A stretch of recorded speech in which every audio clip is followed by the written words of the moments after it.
We all write things every single day. Emails, notices, quick updates.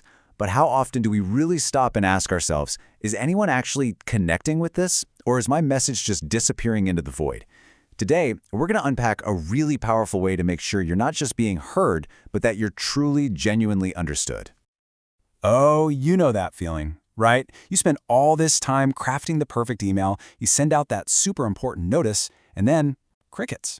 You're just left there wondering, did that even land? Did anyone even see it? It is a universal frustration for, well, pretty much anyone trying to communicate something important. This quote, wow, it gets right to the heart of what we're talking about today. The huge difference between a message that works and one that just falls flat, it's not just the words you choose, it's about making the person on the other end feel seen, feel acknowledged. And that is exactly what we're going to figure out how to do. So, what's the big trap that we all fall into by default? It's this idea of writing into the void. We're basically just broadcasting our message out into this big, empty space, just hoping that someone, somewhere, is actually listening. And here's why it happens. It's because our natural starting point is our own head, right? We're so focused on what we need to say, the information we have to get out there. We get completely stuck in the writer's mindset, and we forget all about the reader. And this slide just lays out that huge disconnect perfectly. While we're laser focused on just getting the facts out, our reader might be scanning our message in the 5 seconds they have while juggling the school pickup. We think we're just announcing a change, but for them, it's just one more thing they're trying to read over a quick cup of tea, with a million other things already on their mind. Their reality is just completely different from ours. So how on earth do we bridge that gap? Well, it actually comes down to one really simple, but honestly profound mental shift. It's time to switch on the spotlight and really illuminate who we're actually talking to. And this is how we do it. It's the discipline of picturing the person. This whole idea is about making a conscious choice to write for one specific imagined person, instead of some vague, faceless crowd. And look, this isn't about stereotypes. It's all about focus. So here's what that feels like. When you write for a crowd, your message is kind of scattered, like a big blurry floodlight. But the moment you picture one person, that light becomes a sharp, focused spotlight, and suddenly everything gets clearer. Your tone, your language, the entire point of your message. Okay, so the spotlight is on. It's shining right on our reader. Now we can finally begin the most important part of this whole thing, actually stepping into their world and trying to see things from their perspective. And to do that, we have to get specific. We start building a clear mental picture by thinking about these kinds of things. What's their age and life stage? What's their daily routine probably look like? What do they actually care about on a practical level? Let's make this super concrete.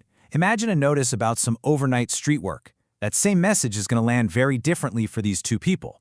The 25-year-old renter, they're probably immediately thinking, where am I going to park, and is this noise going to wake me up? But the 75-year-old homeowner, their priority might be safety, and whether the notice is written in a clear, respectful way. Same message, totally different pressure points. And it goes even deeper than just the practical stuff. It is so crucial to remember that every single message we send triggers an emotion, usually within the first few seconds. And our job, as good communicators, is to anticipate that reaction. Deep down, whether they realize it or not, our readers are almost always asking one of these 3 big questions. They're looking for reassurance, is this situation fair and under control? They're curious, why is this even happening? And maybe most importantly, they're concerned. How is this going to personally affect me? Great writing answers these emotional questions before they're even fully formed. So, what's the best way to handle those emotions and really build that connection? It's simple. You have to ground your writing in real life. You got to move away from that sterile corporate speak and use examples and stories that people can actually relate to. Here is a perfect example. Instead of just saying, new lamps are being installed, this phrasing connects that action to a real human feeling, security.